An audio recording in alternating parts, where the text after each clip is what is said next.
About the fact that there are a number of scenes in the Bible that take place in a garden. And a number of those scenes that we find have very significant events that take place. I want to talk about, as we prepare our minds for the Lord's Supper this morning, about three of those garden scenes. The first garden that I want to talk about is the place where everything went wrong. Of course, we're talking about the Garden of Eden. We're all familiar with that story that we read about in the book of Genesis. Sin was introduced into the world. Man's sorrows began. Death was introduced to mankind. And despite all of those things that took place, there was a obscure promise that was made in the very beginning, where the Lord said, "I will put enmity between you and the woman, and between your seed and her seed. He shall bruise your head, and you shall bruise his heel." Most believe that that has a reference to Christ and his suffering on Calvary. When he died, the head of Satan, or the heel of Christ, was bruised. But when he arose again, the head of Satan was bruised forever.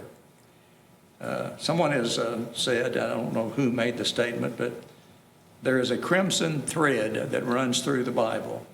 And I believe that's the case. We see that beginning in this verse, these verses that we talked about, and it goes all the way through to the book of Revelation.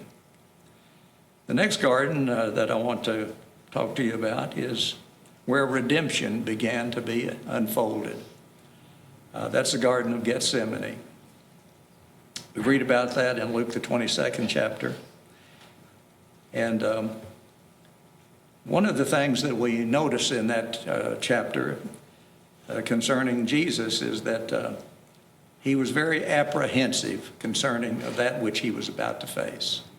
Matter of fact, the Bible says that he was in agony as he contemplated these things, even after an angel came and comforted him.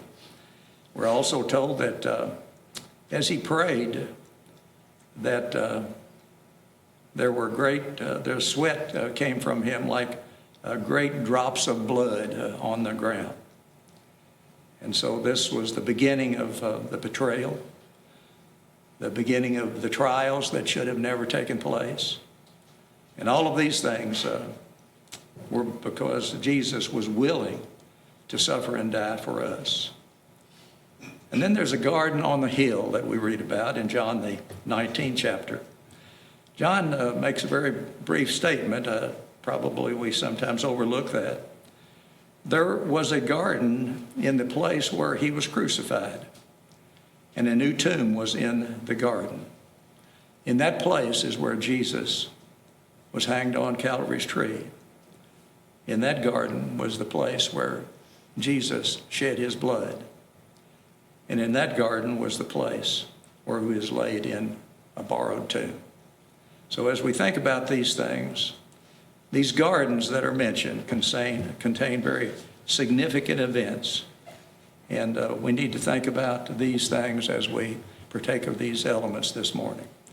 The bread that represents his body, and the fruit of the vine that represents his blood. And remember that he suffered and died for you and for me.